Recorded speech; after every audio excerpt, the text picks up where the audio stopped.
When Ibn Arabi spoke about the prayer that instantly opens every closed door, he said it is not a prayer of the tongue, but a prayer of the heart, and that the heart of a believer carries a key that the world cannot see, a key forged from sincerity, tawakkul, and the remembrance of Allah's names, and whoever learns to use this key will find that every barrier, no matter how impossible, begins to loosen.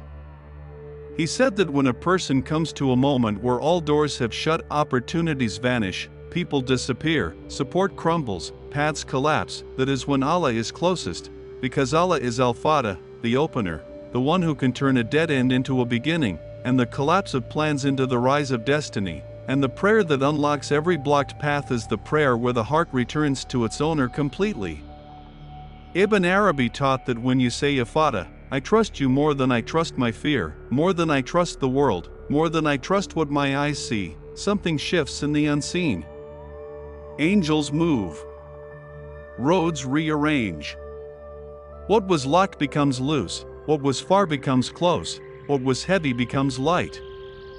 He said that if you recite Ya Fatah, Ya Latif in a state of surrender, truly surrender, the unseen realm responds instantly, because the believer has aligned themselves with divine will, and nothing in creation can resist the command of the one who opens without limit. Ibn Arabi said, do not beg for the door to open. Become the one for whom the door must open. And he explained that this happens when your heart leaves complaining and enters trust, when you stop begging people and turn fully to Allah, when you decide that whatever comes from Him is better than what you tried to force. He said that when you reach that moment, even for a breath, the barriers of the world break like thin glass, because the one who set the test has now permitted the breakthrough. And he warned, many people pray with their tongues while their hearts cling to fear, and such a prayer does not rise, but the one who says Ya Fatah with absolute certainty, even if only once, moves the heavens. Ibn Arabi said that the fastest opening happens in 3 moments: when you forgive someone who hurt you for the sake of Allah, when you admit your weakness before Him without excuses, and when you choose obedience over desire in a moment of temptation, because these actions polish the heart until it becomes a mirror of divine light. And a heart like that cannot be locked out of any destiny written for it. He said the prayer is simple: Ya Fatah, open for me the doors that none can open but you. But the power is not in the words. The power is in the surrender behind them. When a believer reaches that surrender, doors do not just open, they rush open, instantly, effortlessly, silently, like they were waiting all along for the heart to return home. And when you truly understand this prayer, you stop seeing it as words you recite, you start seeing it as a key placed directly into your hands by Allah Himself, a key meant to turn silently inside locks you thought would never open. Ibn Arabi said that there are moments in life when human effort reaches its limit, when every path collapses, every person turns away, every attempt ends in silence, and that is when this prayer reveals its hidden power. Because the doors you cannot open with strength are the ones meant to open with surrender. And the moment you recite it with a heart emptied of pride, emptied of fear, emptied of everything except reliance on Allah, something begins to shift in the unseen. The angels who carry your du'as rise with new strength, the obstacles that chased you begin to weaken, and the events of your life rearrange themselves in ways you could never engineer on your own. Doors that were sealed for years suddenly loosen. Hearts that were hardened suddenly soften. Opportunities you didn't even know existed begin to approach you. And the most miraculous part, the help often comes from a direction you never expected, through a person you never imagined, or at a moment you thought all hope was lost. That is why Ibn Arabi taught, Allah does not open a door because you knock loudly. He opens it when your heart finally whispers His name with sincerity. So recite it when you feel stuck. Recite it when everything is delayed. Recite it when you feel the world has turned its back on you. Because no door stays closed to the one who knocks with the remembrance of the one who created the door in the first place. And when that ayah settled into your heart, something inside you shifted, a quiet realization that the closed doors you feared were never truly locked by life, but by your own distance from the one who holds every key. Ibn Arabi taught that the moment a servant returns to Allah with full sincerity, creation itself rearranges to accommodate his path. It is not the world that opens, it is your soul that finally aligns with what was always written for you. So as you whispered that prayer again, the same one countless seekers before you recited, the tightness in your chest softened. You didn't see a miracle fall from the sky, but you felt something far greater, the return of certainty. And with certainty comes movement, and with movement comes destiny.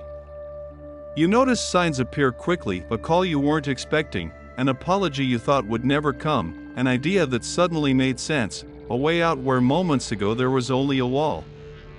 Because when Allah opens a door, it doesn't creak, it swings. Ibn Arabi wrote that the prayer which opens all doors is not powerful because of the words alone, but because of the heart that surrenders while saying them. When you released your fear, your timeline unlocked. When you trusted His timing, your path unfolded. And now you understand, every door that was shut was protection, not punishment. Every delay was realignment, not rejection. And every time you felt trapped, Allah was simply guiding you to the only door meant for you, the one that opens instantly when your heart finally turns back to Him. And sometimes the closed doors in your life are not physical barriers at all, but emotional walls you built to protect yourself from disappointment. Ibn Arabi teaches that the prayer which opens every door begins by opening your own heart, because a heart locked by fear cannot receive what Allah is ready to give. So when you recite this prayer, you are not just asking for a path, you are allowing Allah to guide your footsteps onto it. Suddenly opportunities you never imagined begin to appear, a message, a chance meeting, a new idea at the exact moment you need it. What once felt heavy begins to feel light, and what felt impossible becomes simple. This is how divine openings work, quietly, gradually, and with perfect timing, until one day you look back and realize every closed door was simply Allah redirecting you toward the right one. And that was the moment Ibn Arabi leaned forward and said the words that shake a person awake from the inside. Closed doors do not open because you knock harder. They open when your heart aligns with the one who controls all doors. He continued explaining that every blocked path, every delay, every no that life throws at you, is not a punishment. It is a redirection. A divine pause. A protection you didn't know you needed. But then he revealed the secret, the prayer that opens all doors instantly, not because of the words themselves, but because of the inner state it produces. Ya Fatah, Ya Fatah, Ya Fatah. O opener of all doors, open the path before me. He said, recite it not with desperation, but with surrender. Not with fear, but with trust. Not to force destiny, but to align with it. And Ibn Arabi described something powerful. When a person calls upon Al-Fatah with a clean heart, three things begin to change instantly. First, people who once ignored you suddenly notice you. Second, solutions you couldn't imagine start forming quietly.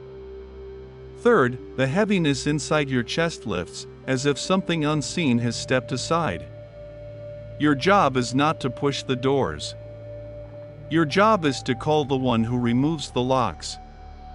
When Ibn Arabi finished speaking, the young seeker felt something shift inside him, as if a hidden door had opened not in the world but in his own chest, and he whispered, Master, can a single prayer truly open all doors? But Ibn Arabi only smiled and said, It is not the prayer itself, but the heart that bows with it. And he led the seeker through the silent streets of Damascus until they reached a small courtyard where the moonlight touched the stones like silver water, and there Ibn Arabi raised his hands and said, This is the prayer that creation itself responds to, the prayer of complete surrender, Ya Fatah.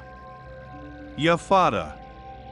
Ya Fatah, the name that means the opener, the one who unlocks what no hand can reach, and as he repeated it, the air seemed to thicken with peace, the night growing still as if listening, and Ibn Arabi said, Say it until your fear melts, say it until your hope awakens, say it until every door you once begged to open no longer feels distant, and the seeker obeyed, whispering ifada with trembling lips, each repetition softening the walls he had built inside himself, and soon his voice cracked, tears falling as he felt a weight he carried for years dissolve in a single breath, and Ibn Arabi placed a hand on his shoulder and said, "Now look," and the seeker looked not with his eyes but with his heart and felt something he had never felt before, a path forming where there had been none, a certainty replacing doubt, a calm rising where fear had lived, and he understood, finally, that the real doors were never locked from the outside but from within, and the key had always been this name, this surrender, this trust, and Ibn Arabi whispered, "When the heart opens, the world must follow."